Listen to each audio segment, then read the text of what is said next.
Welcome to the It's Our Life's Work podcast, brought to you by Opus Vitae Construction here in Portland, Oregon.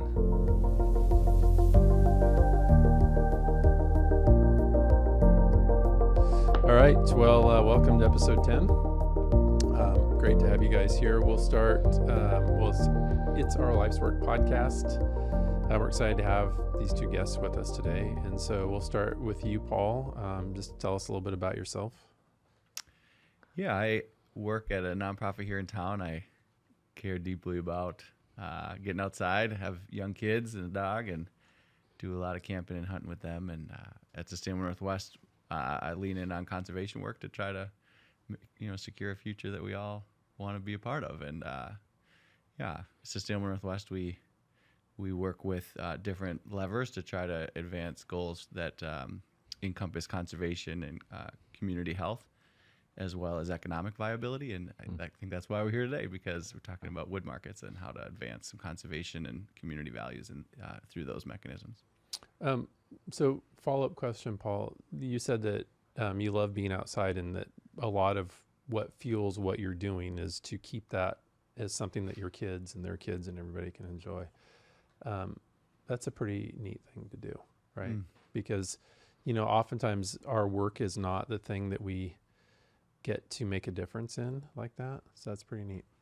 Yeah, I have to say it helps to have that intersection. I do archery hunting for elk, and the maps of restoration work and prescribed burning don't necessarily show up on the main hunting apps, but they are very, public record. And so, some of the places that allow you to kind of have amplification of the different zones you're looking for to try to get out there and have some success. I have front row seats on, and then to go and bring people on tours like yourselves to some of those forest environments and to see some of that restoration work. It's definitely really fun. And I think my kids probably know more about my work than most kids because of that intersection.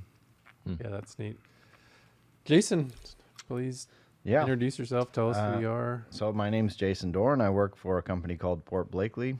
We're a Seattle-based forestry company. And my background is in forestry. I started off studying forestry in New York State, where I'm originally from, and then moved out here to Oregon to finish a degree, and then bounced around a little bit and couldn't get away from calling Oregon home. So I've been here for 8 years now in the Portland area, and working for Port Blakeley for about 5.5 years. And I think similar to Paul, I get to, I'm very much in the office these days. I get out for tours, and when I need to go clear my head or get some creative thinking done, but I don't have a real, my job focus is not in the woods anymore. But I've had many long days in the forest, and I think it's just one of the most rewarding careers. And then the way I landed there was just by growing up and doing a lot of things outside, and suddenly realizing that it takes some effort to maintain these open spaces that we enjoy so much. So, go ahead. No, go ahead. Oh, I was going to say, so you sort of touched on something that was the intentionality to manage those resources so that they are sustainable and also going to be there for next generations. And I think that there was a lot of the mindset for a long time was managing forests meant you stay the heck away from them. You didn't go in there, you didn't do anything, and like nature would just sort of do its own thing. And realizing that things are different than they were back before we had this amount of population, right?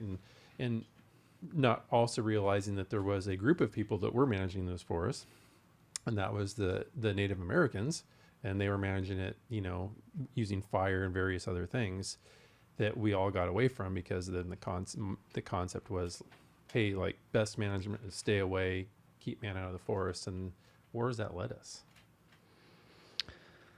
Yeah, I mean, I think I very much believe in, once you've kind of tinkered with an ecosystem, it's your responsibility to continue tinkering with it in a positive way. And so, I see kind of clear distinctions between, say, what we have as set-asides in wilderness areas and maybe some of our national parks that have a similar style of management, and what we consider as managed forests, or, on the national forests, fire suppression has been the main way that we've kind of interfered with that ecosystem over time.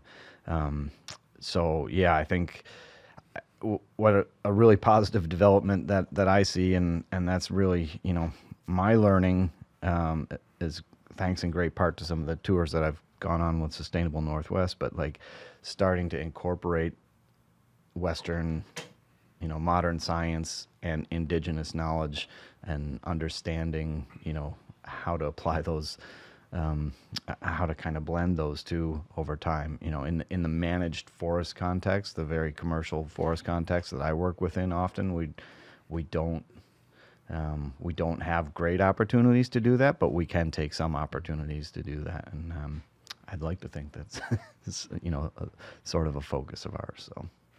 One of the interesting things for us as we begin to immerse ourselves in this part of the industry and thinking is you're talking about tinkering.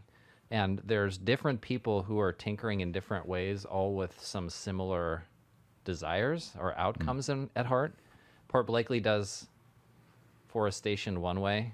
Some of the other partners, the Sustainable Northwest does things slightly differently. What is Port Blakeley? How is that captured in the work that you do now, like the sustainability part and the health of the forest and the quality of the materials and that sort of thing?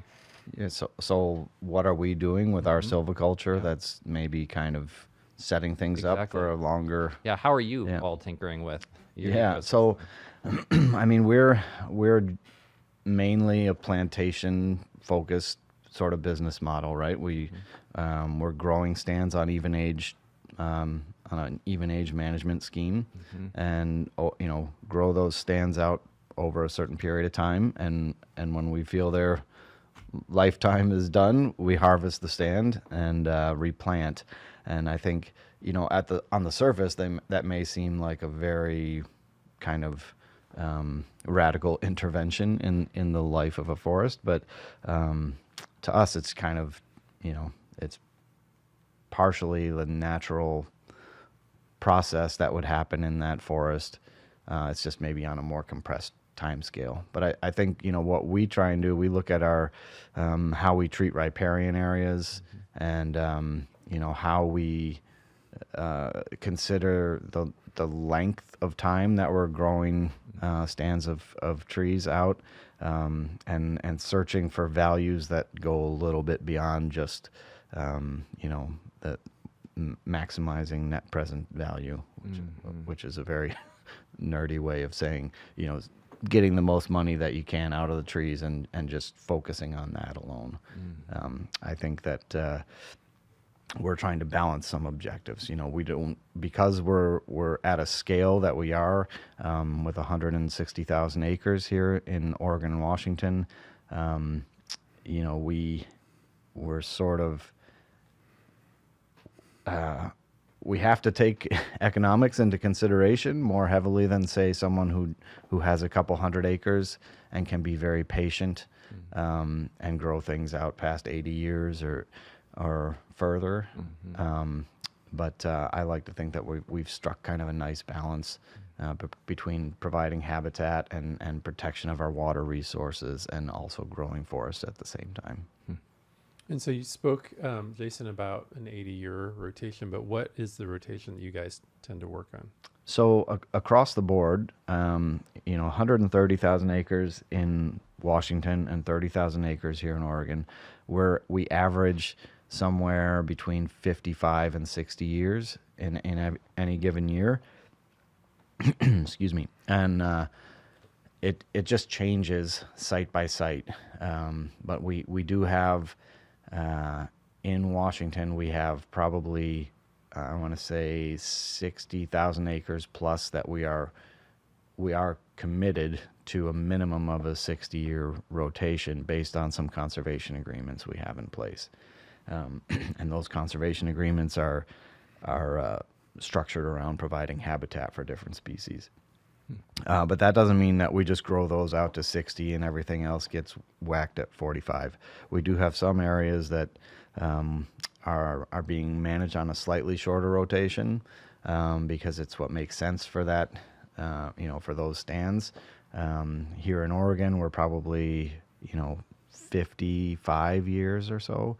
And yeah, it's all just very site dependent. Got you. So Paul, I'm going to jump over to you. And I'm asking this question because I had this question at some point. And what and who is Sustainable Northwest? Right? Because, I mean, like you guys have been around a long time. You do all this great work. And I've been in this industry a long time. And I had no idea up till about a year and a half ago who you even, like, I don't know. It just seems like you're doing all this great stuff, like sort of under the wire. And I feel like you should be more out there. So everybody knows all the great work you guys do. Thanks. I mean, the dry answer to that is that we're a 30-year-old conservation nonprofit. We've got about 35 staff, and we have people like myself who operate in different spaces. We have a program that works on water that just helped with the Klamath Dam removal, working with the Klamath tribes. Certainly there were other partners there too. We have a program that works on rangeland that is working with Country National Beef and other vendors to try to have essentially climate-friendly ranching practices going on. We have a forestry program. We have my markets program.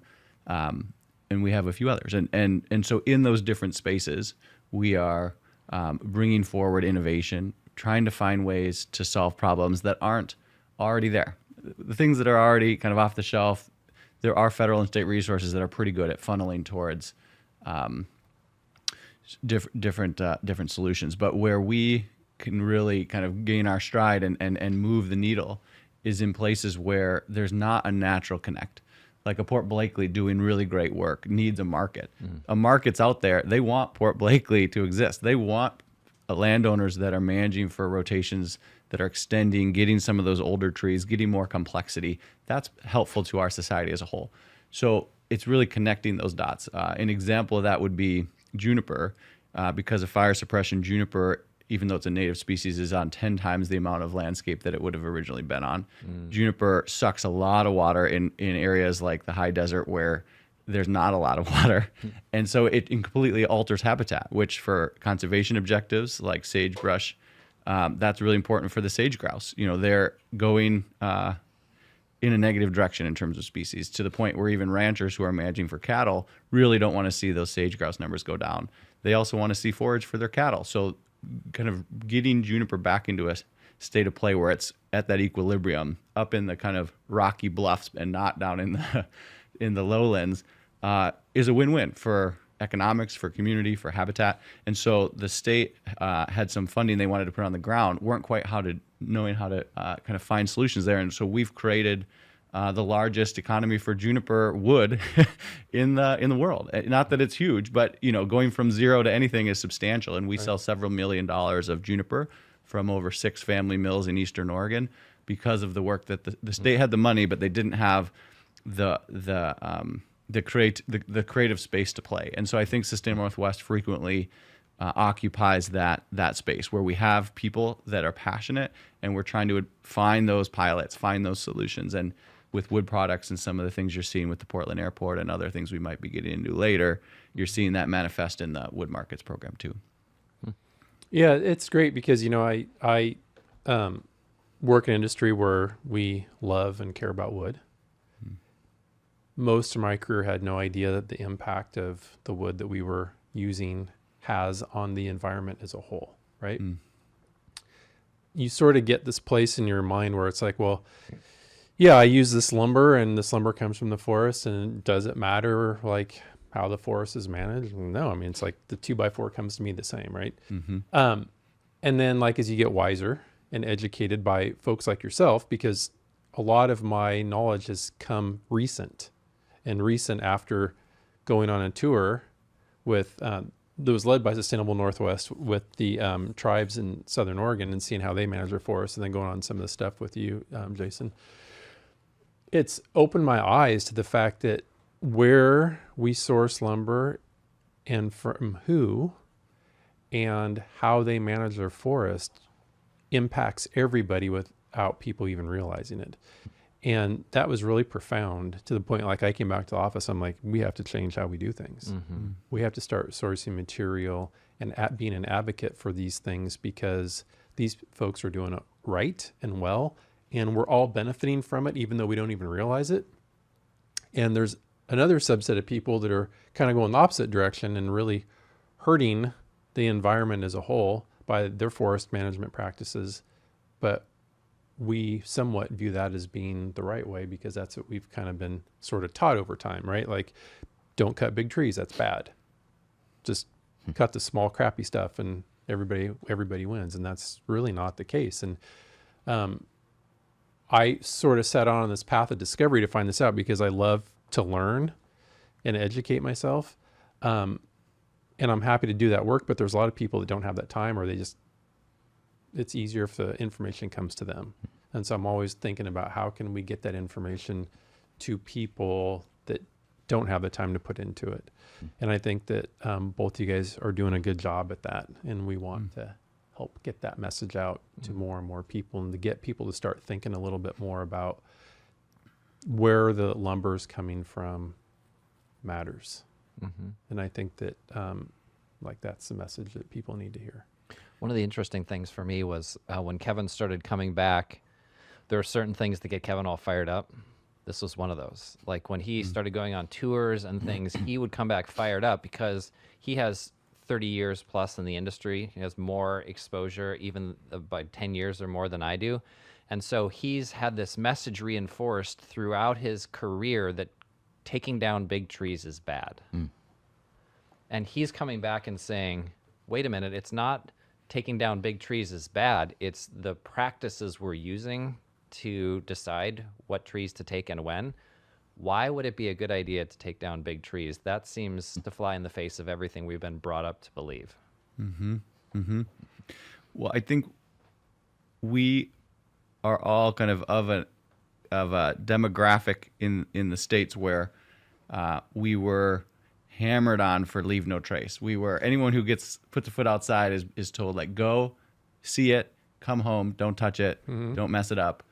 I think a little bit of that is an understanding that when we first came to this continent, there was more complexity. There were more species, there were more trees, the age, the species mix, the spacing of those trees was different than it is now. And when we first came in and extracted a lot of resources, we diminished the complexity that existed. And so I think, and one of the ways in which we diminished it is we have much younger trees across most of our forest landscapes. Not that all those landscapes would have had old trees, but as a proportional mix of the forest, there would have been a larger portion of old trees. We've lost a lot of our old trees. We've lost a lot of complexity on kind of younger, early cereal stages and other things, if you want to get into the science of it. But one of the places that we value are some of those older trees.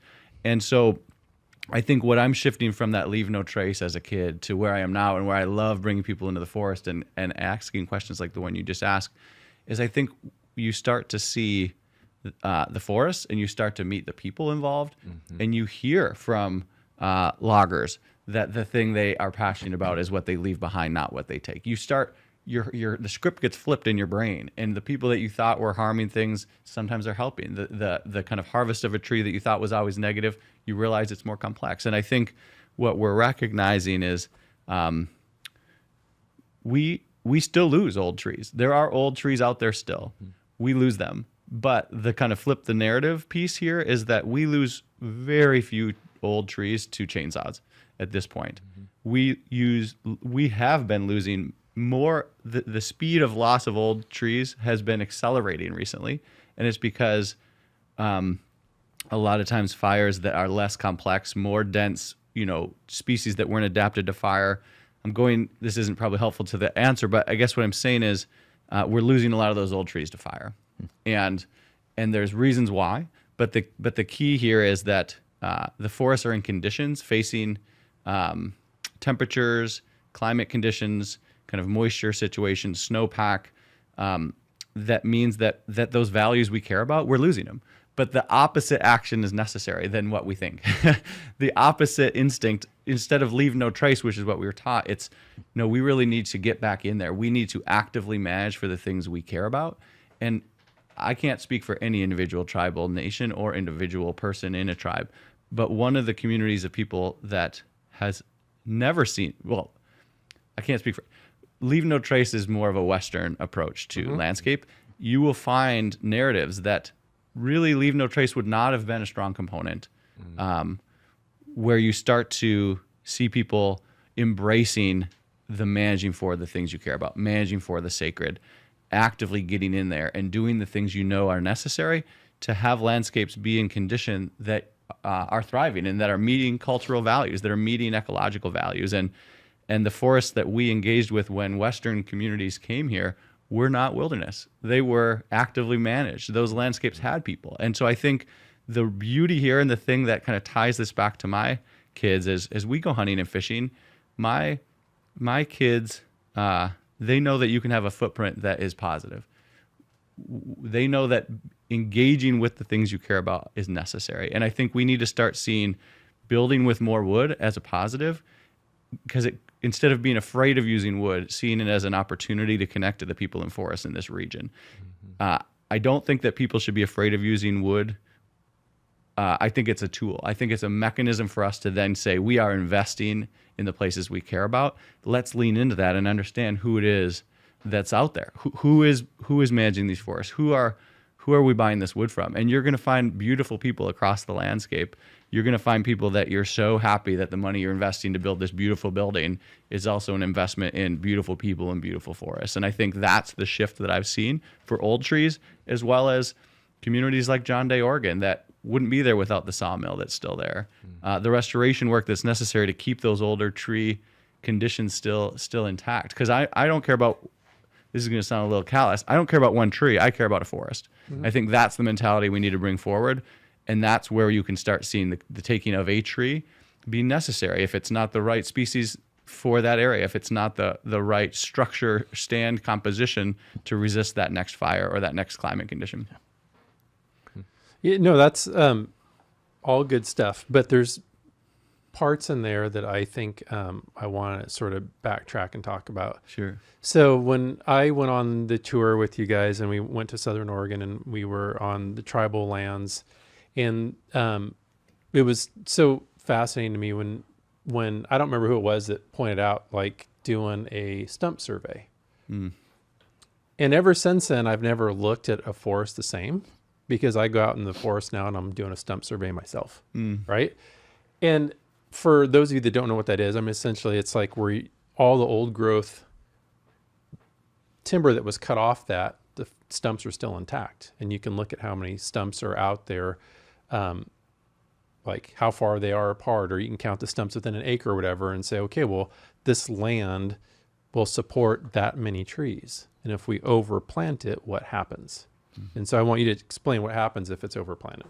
Sure. Yeah, I think there are different forest types, like the dry forest that we were in versus really wet forests. We were kind of in a transition area where we visited in the Cow Creek Band of Umpqua. But yeah, if you have space between trees, if you have species that have adapted to fire over their evolution, you have a situation where you have fire that encounters a forest like that, and it burns at an intensity where you don't lose most of those older trees. If you have a stand of species like lodgepole pine or fir species like we think of as Christmas trees, those trees, the reason we love them for Christmas trees is they hold their needles. They keep their branching all the way to the ground. That's the beauty of a Christmas tree. It's also a very flammable tree. And, if you ever take a bough of a dead tree or even a living tree with needles on it and you throw it on a fire, it's going to burst into flames. You're going to have a flame for the next 30 seconds that's 3 times higher than your normal fire. And in a stand that you're describing where you have a lot of stems, a lot of trees growing that are small, close together, a lot of those forests eventually exclude limbs because there's no sun getting to the ground. It also excludes all forage on the ground, which isn't good ecologically. But when fire encounters those forests, there is a lot of kindling. That is an early step when you're building a fire, whether you're camping or whatever else. We have a lot of forests that have a lot of kindling, is I guess the core piece here. And so when you go in and you do those stump counts on some of those forests and you see what those forests used to resemble, you aren't getting all of the mid and small size stumps or some species that would have rotted earlier. Sure. But you are starting to see that a lot of our forests had more spacing, had bigger trees, fewer of them. And so when we have forests where we're excluding fire and we're getting a lot of seeds coming to the ground, germinating, growing without fire kind of coming through and creating that natural spacing in the clumps and the gaps that you would have in a fire frequent forest like the east side of Oregon, then you end up with forests that are very susceptible to future loss of those high conservation values and the older trees. If we can get in there and manage, so if we see our mills and our wood product professionals as part of a conservation infrastructure, as part of the tools that we would have in our toolbox to move towards better condition, we can and are doing active restoration work that are going to recreate that spacing that you're seeing when you're counting those stumps. We're moving forests back towards those conditions. That there's a lot of increased complexity that our forest management is moving our forests towards. And so I think if you're in a design community and you're choosing to build with wood, you now have a tool in your hand that you didn't if you chose to build with some other material. You're also supporting jobs and the wood products infrastructure that allows us to have the choice. Now we can go into landscapes like Port Blakeley's forests, and we can choose to grow trees that might end up growing a 2x10 or 2x12 or a beam product versus a 2x4 and a 2x6. Nothing wrong with 2x4 or 2x6, but if we want trees across a wider range of species and age, then we need to design for buildings that use materials across those species and age classes versus only using 2x4s or only using 2x6s. And then we have a healthier forest and more beautiful wood buildings. And I'll just say we're still going to get those smaller dimension products as well. You know, as you grow, even just an extra 15 years, you could go from a 1.5 log tree to a 3 log tree. And what I mean by that is, you know, we consider a log being 40 feet, right? So a younger stand, you might end up with only 60 feet of merchantable height. And then, you know, just that extra decade plus, now you have 120 feet of merchantable length on that tree and a much wider array of products that you're going to be able to produce from those logs. But It was really interesting when we went and toured one of the forests with you up in Washington to hear that typical practices to harvest trees at 35 or 40 years, say, and then to hear about some of the impacts that you wouldn't see if you're just looking at the problem or the situation from the outside, which is, for example, what mills would be used to cut those trees. And what you're encouraging is a longer life cycle of the tree, and part of it is because the biomass of that tree grows, it hits its stride essentially when it gets to those 40 to 60 years. And so the biomass outpaces its life cycle up to that point. And that's wonderful. Like, we're talking about embodied carbon a lot these days. There's a lot more embodied carbon in that mass of wood that's there for those extra 20 years. But you start to run into some problems with there not being enough mills, for example, to harvest those and process those trees. Can you talk about some of those dynamics like that? yeah, and you know, I will say there are mills that will take the tree, but we're not getting necessarily a premium for that larger log, and they're typically, you know, not cutting larger dimension products out of it. You know, their focus is dimension lumber. They just have the ability to take up to a 32-inch butt, and there are several high production mills around that'll take those larger trees. But you know, the highest value you can get from that log would be from going to a cutting mill and, you know, cutting a mix of solid sawn timbers and finished grade products, clears, and, you know, maybe some dimension lumber, you know, all of the lumber side cuts that come out of, you know, the parts of the tree that don't go into a large dimension timber. And we also, for a long time, we've been highly dependent on Japanese consumption of West Coast Doug fir logs, because the sawmills in Japan really desired a higher quality log to make the products that they need for their traditional building styles. And so, you know, that was really a big driver of markets for us for a long time, but that's starting to change.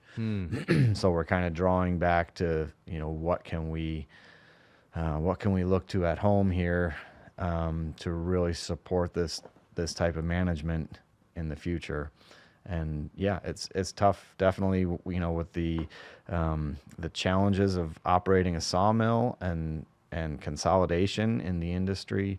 You see a lot of people disappearing, a lot of those cutting mills, you know, the sort of slower moving mills that are focused on high quality or larger dimension products. You see them disappearing or kind of, you know, on every year on the edge of disappearing, and you're just like, come on, hold, hang in there, please. You know, 2022 helped us all out, but now we're kind of on the sort of whiplash effect from that, where you know, people had built up massive inventories and then their orders slowed down, yeah, and so it started to become very costly business again. But one of the things I'd add is Port Blakeley is a perfect example of where, you know, a lot of times we think about conservation is kind of recycling, doing things where you're buying less. Those things are important, but the beautiful thing about some of the things that Port Blakeley's doing is, I believe that 60+ year rotation doubles the volume of wood coming off of that acre, creates more jobs. You end up with a beautiful product. I mean, when you go into a cabin that's made of wood, or you go into a beautiful, elegant new home and it's got wood floors, you know, you've got exposed beams. There's a biophilia there. There's a life component there that draws us. And I think what we're seeing is that there's a move towards people recognizing that. You know, we can't build the ground floor of a multi-story building out of wood. Concrete has its place. But we're learning that bigger wood doesn't actually burn. The outer edge burns, but the structural component and safety component that originally had us move away from wood, we're realizing there's ways to use wood in its larger forms, bigger members, the Portland Airport version, mass timber, the solid sawn beams that Japan really has in their kind of cultural building materials choices. Those are things that if we lean into them, we have buildings that we want to be part of. We're also building buildings where the rent is demanding you know, the full occupancy and higher rent prices because people want to be in those buildings. Versus a building that might not have wood as part of it. And so I think we're seeing forests that actually can produce more wood and support more jobs because they're managed in some of these ways. I would say the point that was made earlier about we also need to create market conditions for smaller trees is an important one, because Port Blakeley is a great example of what needs to happen to have a market for larger trees. But there are millions of acres of restoration work on forest lands, public, private. You see it a lot on federal lands where a lot of those older trees still exist, where that active management is necessary, and that saw logs are a natural part of that restoration work. They're not the main purpose or thrust of that restoration, but it is a strong component. We have an obligation to have that ecological outcome and to support the rural communities who are natural resource dependent communities. I think we should celebrate and lean into some of those things. And people ask the questions on our tours, kind of, okay, you showed me a place where restoration's relevant, but kind of how big of a situation is this really?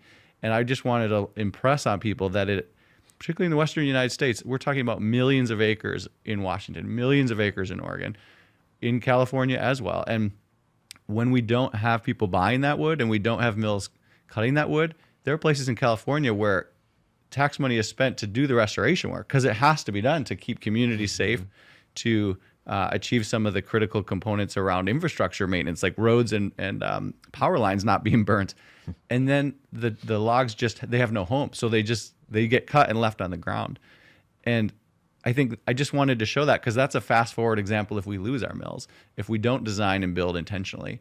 So if we're going to have to spend the money to do the restoration work anyway, let's also wrap around with markets and find a way for kind of better and best use of that wood, and to support communities where mills are a really critical backbone certainly some of our urban spaces, the kind of core economic engine of Portland is no longer wood products. But that's not the case in a lot of places. And we can heal a lot of division by finding these bridges. And wood is a beautiful bridge between urban and rural. It's a beautiful bridge between the outside environment and the inside environment. And I think that's why people get so excited about it. It's like it's a win-win where you're like, great, let's do it. Like, how do we do this? What's the implementation stage? And so I appreciate the conversation to even be able to start highlighting the why and the passion, because then the hard work is the what next. But I think for anybody to look at this and to not see the people and to not see the ecological win-win, I think that's why I love going to work every day. Yeah. This, talking about bridging urban and rural and that sort of thing, this massive project at the airport is one of those sorts of experiences. I can't tell you how many times just in the past 2 months I've had people send me photos of the airport, which is not something I've ever received before, of course. But just like, look how amazing and beautiful this is. It hasn't created the sort of backlash that you might expect at some other point in our history where, like, how many board feet are in that thing? I mean, it's sort of amazing. But talk a little bit about the experience, because that's an audacious project to take on. It's taken a long time to develop. I'm interested in the sort of partnerships and relationships that have developed to make that possible and the impacts that's had already that you're seeing. Yeah, I think the transparency that was built into the DNA of the Portland Airport project was really interesting. It wasn't a single track. It wasn't a forcing of a particular certification or standard.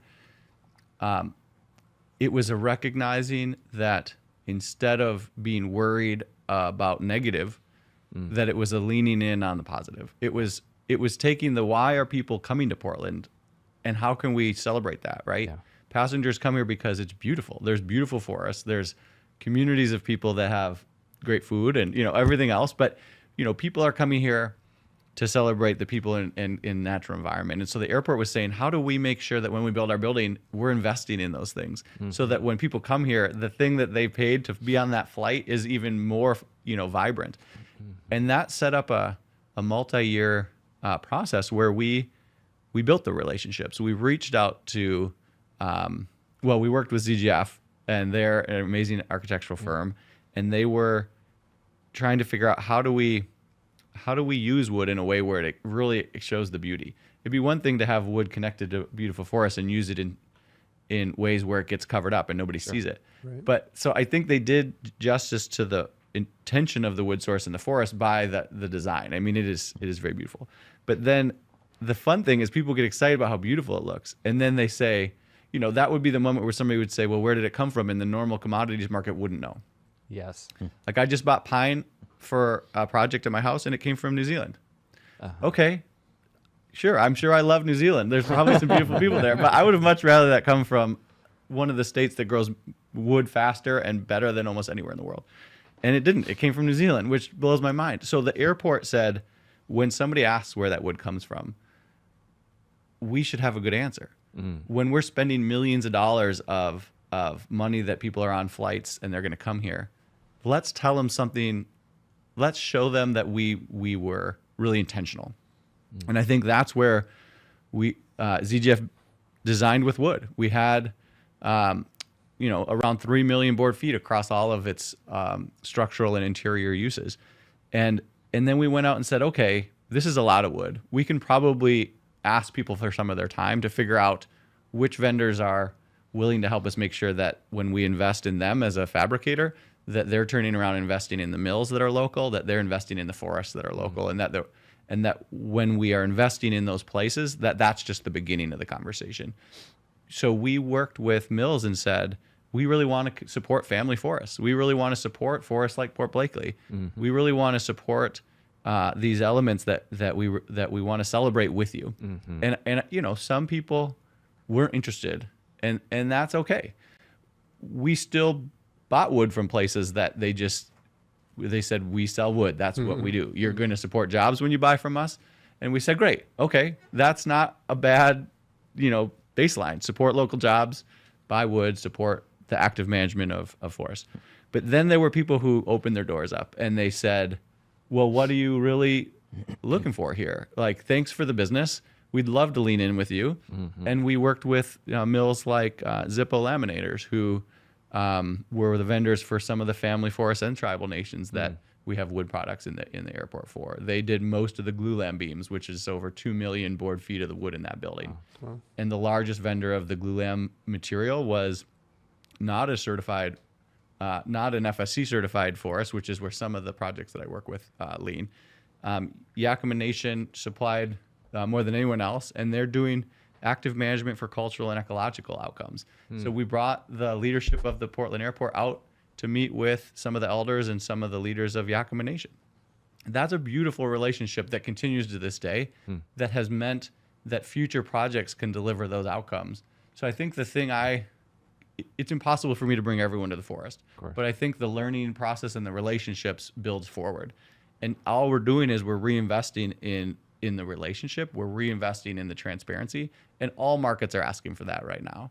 And so I think the airport is just a manifestation in a really big format for what I think is possible and necessary for us to invest in things we care about across, where you are coming from as a human being, because nobody can look at the forest that really excelled in meeting the airport and opening the doors and asking those questions together. Those are all beautiful outcomes. Yeah. So I listen to my kids talk to the taxi drivers when we're coming home from the airport about the wood in the building, and I just smile because I think my 8-year-old's talking to some taxi driver who probably doesn't care at all, but maybe they will after the conversation's over. Right. One of the things that we hope, we're building a couple projects right now that are showcasing some of the sustainability practices, but also healthier practices in building and other things. We talk about the outcomes that we hope for the clients who would live in those places. And sort of people's eyes gloss over a little bit because a lot of it's pretty technical and they don't understand it. But what does happen is when people come out to a project that Kevin's managing right now and they see the space for the first time when it's being built, they're like, what is going on here? Like, this is astounding. What am I even looking at? And there's this sort of people being taken aback by something we could describe using words that they're not going to get, but when they see and feel and experience will convey a different message. I profoundly hope that things like the airport do that same sort of thing. When people walk in, they feel inspired and they're like, whoa, I've never seen something like this before. What's the story here? Like that, I'm sure that's part of what excites you as well about this opportunity. Absolutely. And if people are listening to this podcast, I mean, there's a place where we have a home for a lot of the videos that we've created with some of the family forests, some of the tribal nations, some of the wood products companies that were involved, called Future Forest Northwest. It's a .org website, and you can go down and you can hear from some of the elders on the Yakima Nation about what they were trying to target and do with the active management they were a part of. You can hear from the Honshu family talk about having a sore neck because they're looking up at their tall trees and they talk about their old growth as managing a nursing home.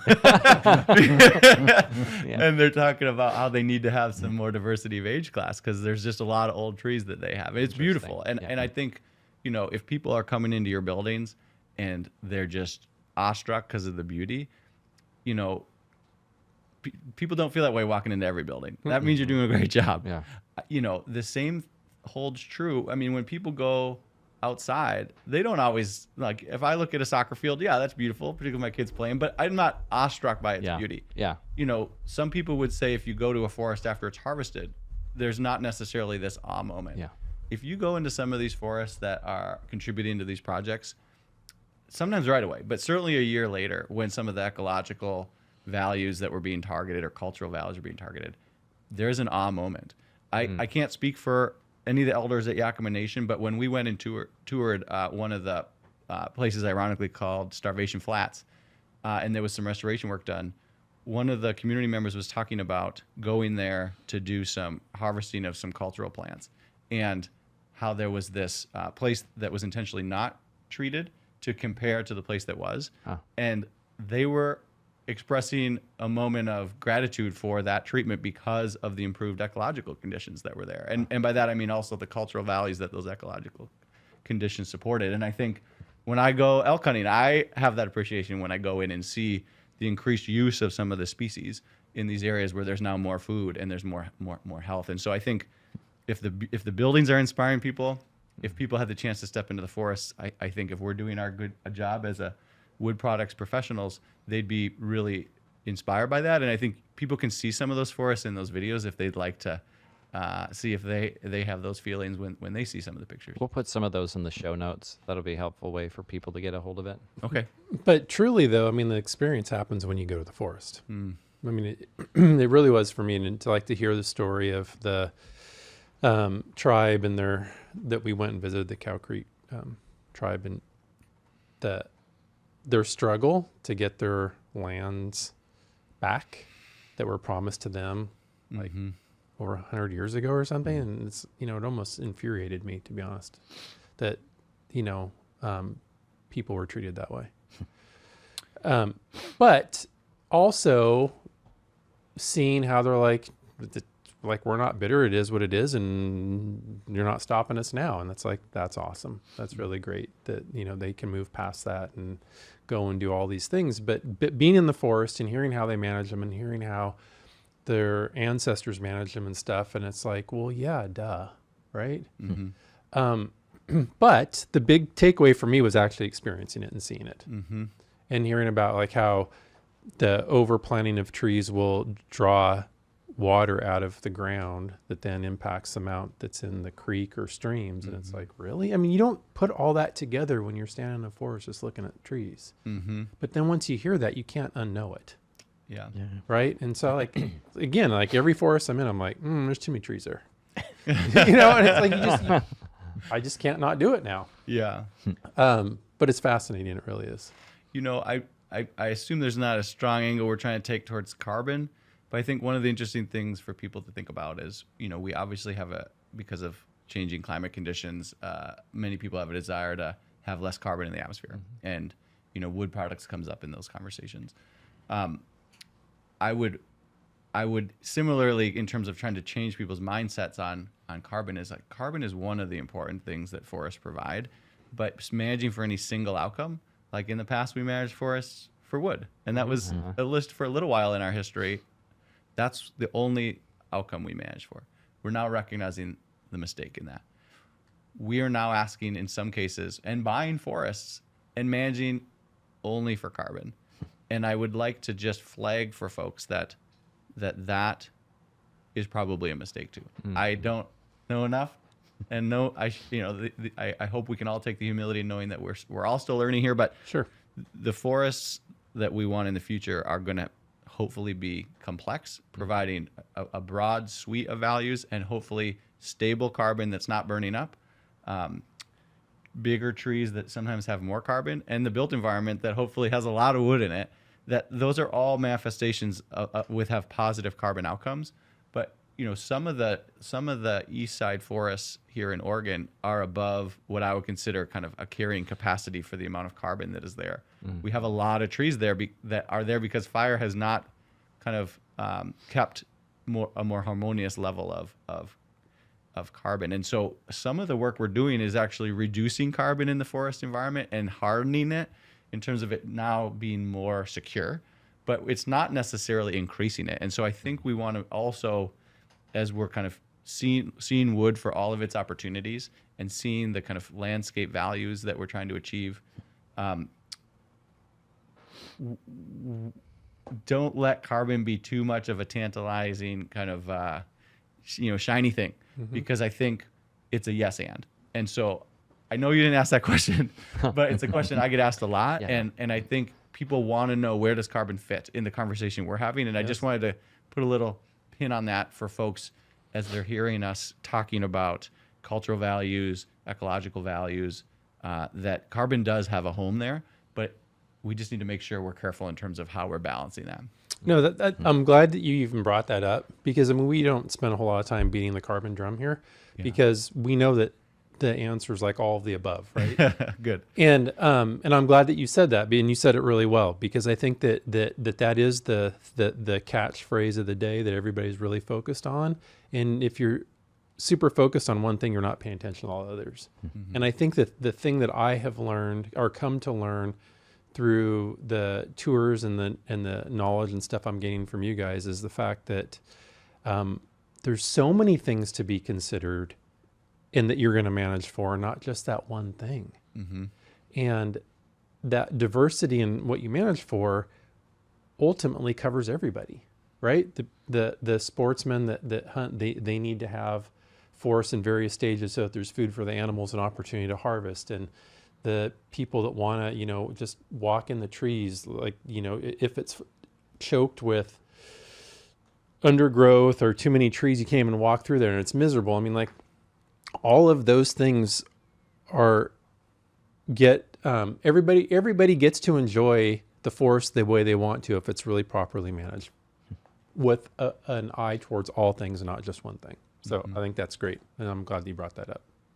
Yeah, one of the things that comes to mind is some of these, I could call them problems, that they're complexities to these systems that we are facing.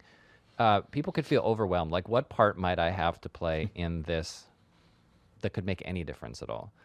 And for better or for worse, we're a consumer-driven economy. Everything happens because people want stuff, and our economy rises and falls with that.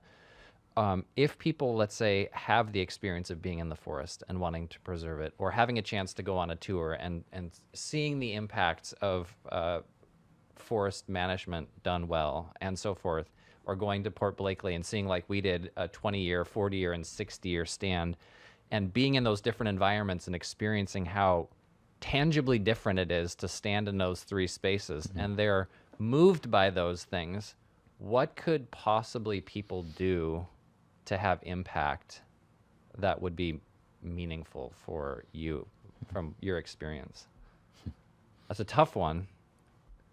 I know you're constantly trying to wade through that and figure out ways to give access to people. Man, I don't. So I'll try to not be too long so that it, Yeah, no, I think it depends on if you're coming at it from a professional space as a designer or somebody in construction, or if you're coming at it from a personal space, on a smaller scale of purchasing power, since we're talking about markets. My boss would kill me if I didn't mention that Sustainable Northwest Wood, which is a wood warehouse here in town, sells wood products across an entire suite.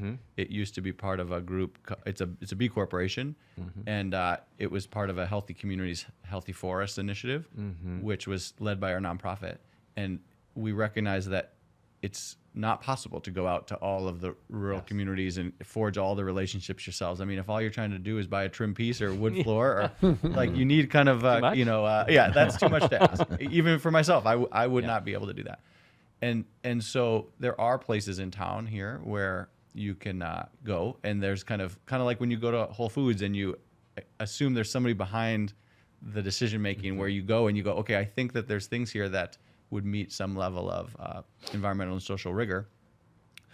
Sustainable Northwest Wood here in Portland, Oregon, has that asset. I'm not saying that is the only place somebody should go, but that is one place that somebody could go.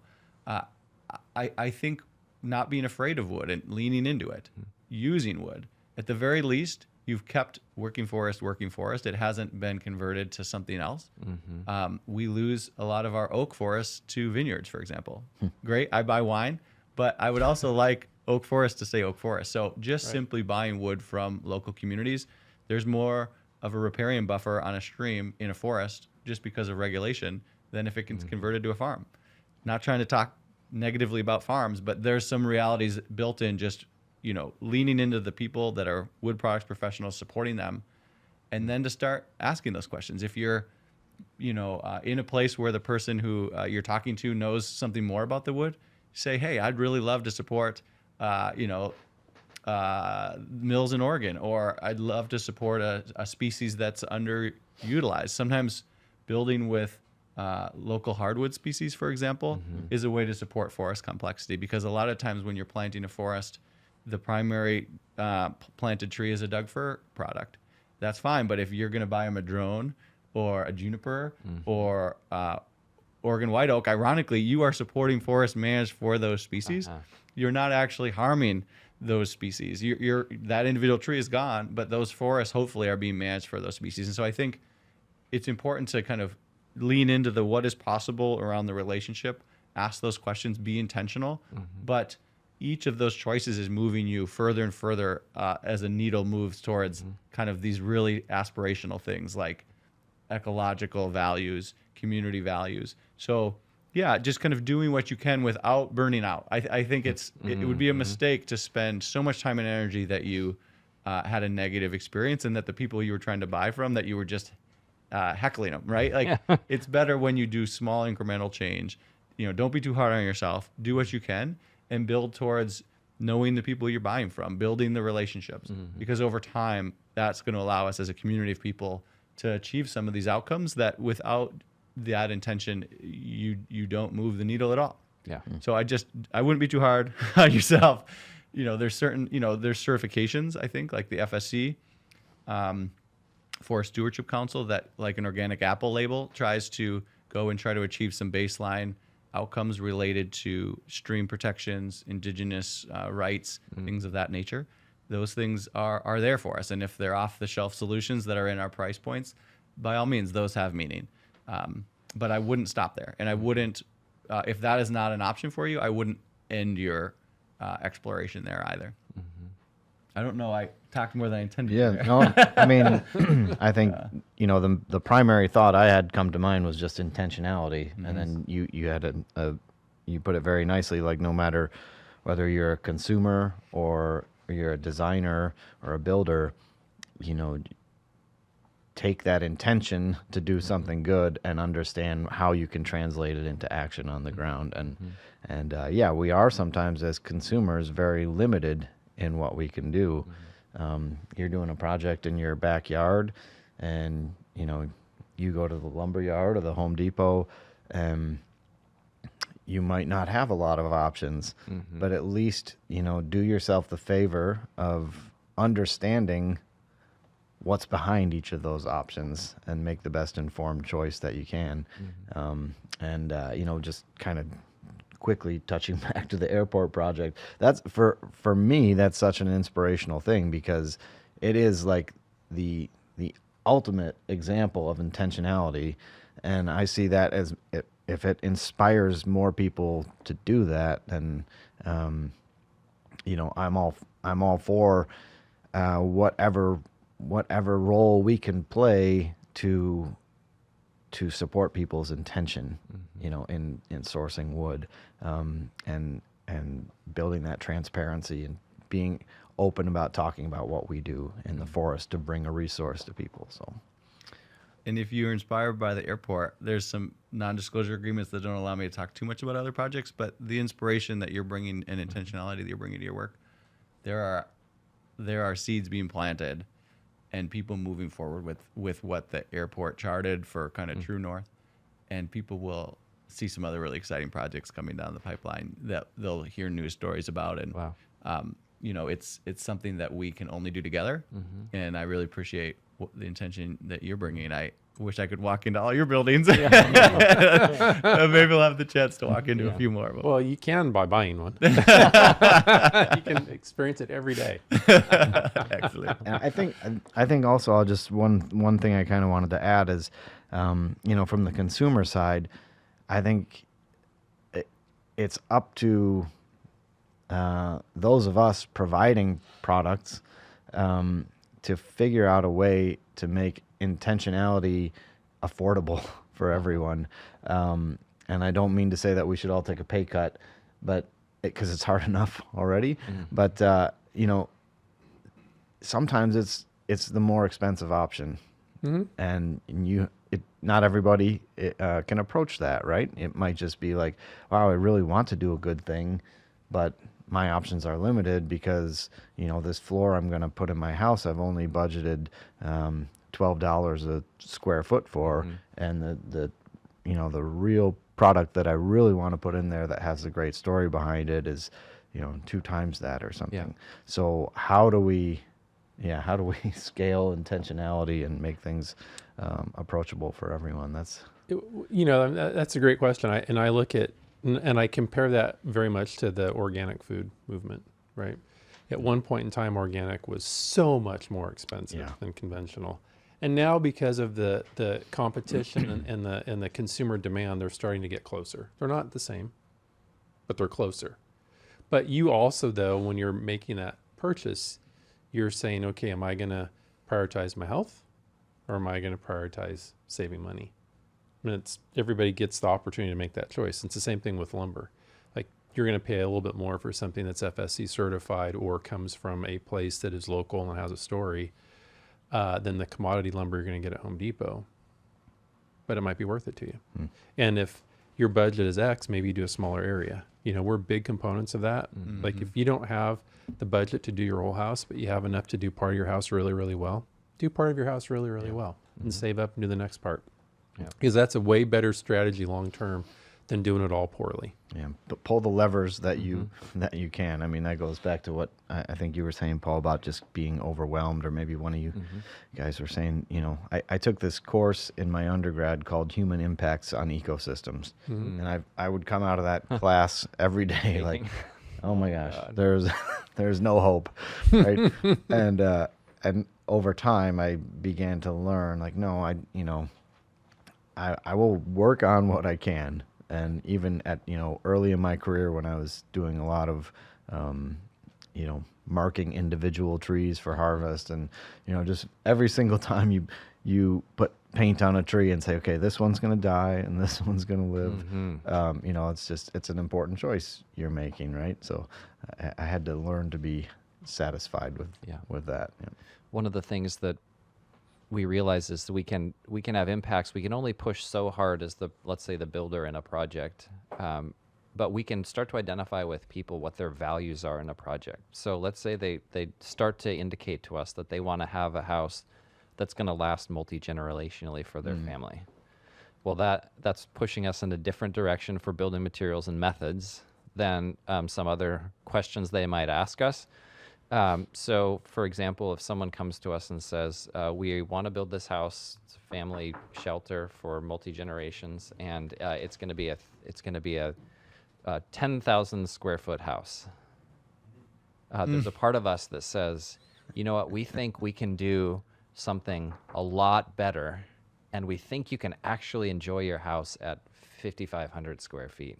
Yeah. And then you can take those dollars that you're saving of building that volume, and you can use better materials, increase your durability. And we can encourage someone in a direction to, if it seems to align with their values already, to give them new options that they didn't recognize were there before.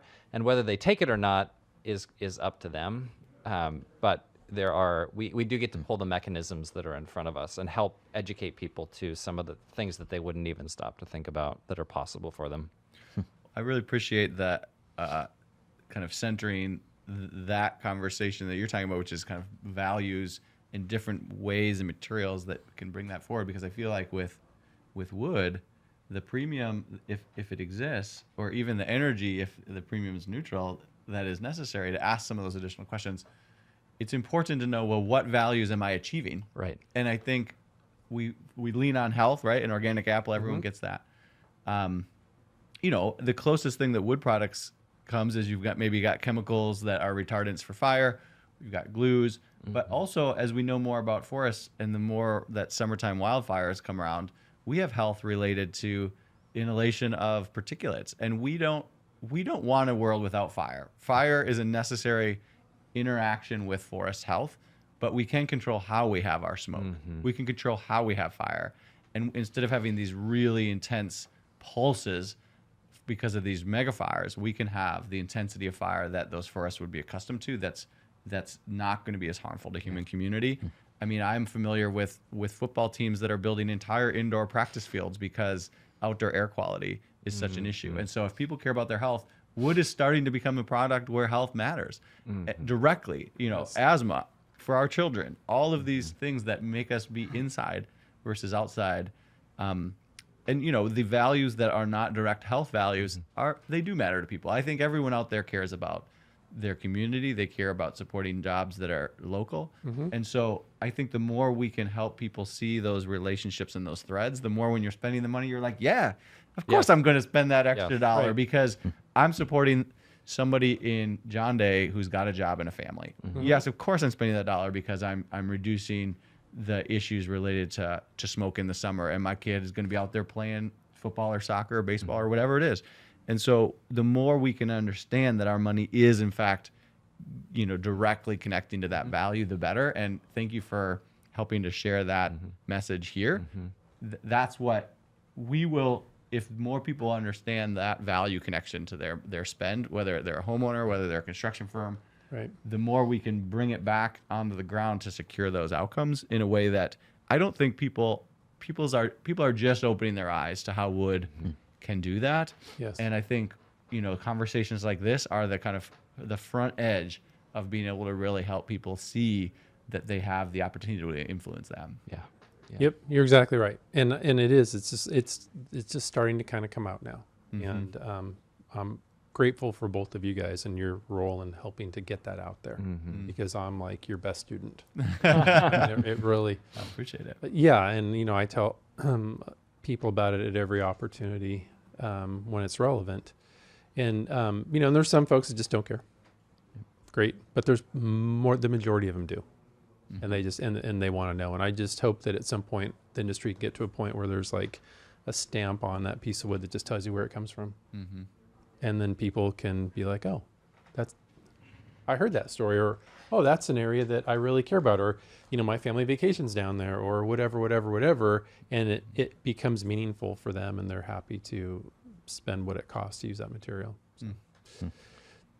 Thank you guys. This was a great episode. We're gonna draw it to an end. Paul, do you have anything to add? No, I'm just really excited to hear the direction you're going. I love the word intentionality that you use. This is all about building intentionality and awareness with people, and for us all to be able to come together and recognize where there's intentionality already happening and getting on board with is a lot easier than trying to do the change all by ourselves. And so this opening the conversation to more people is really exciting to us, because we couldn't do the projects we're doing without the work that you're doing as well. So thank you very much. Yes. Thanks for having us. Yeah, thanks course. for having us. Absolutely. Thanks for listening.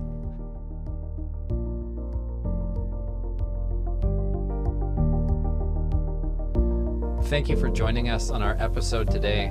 We had a lot of fun talking with our guests. We really enjoyed the conversation, and we'll be looking forward to you when our next content comes out.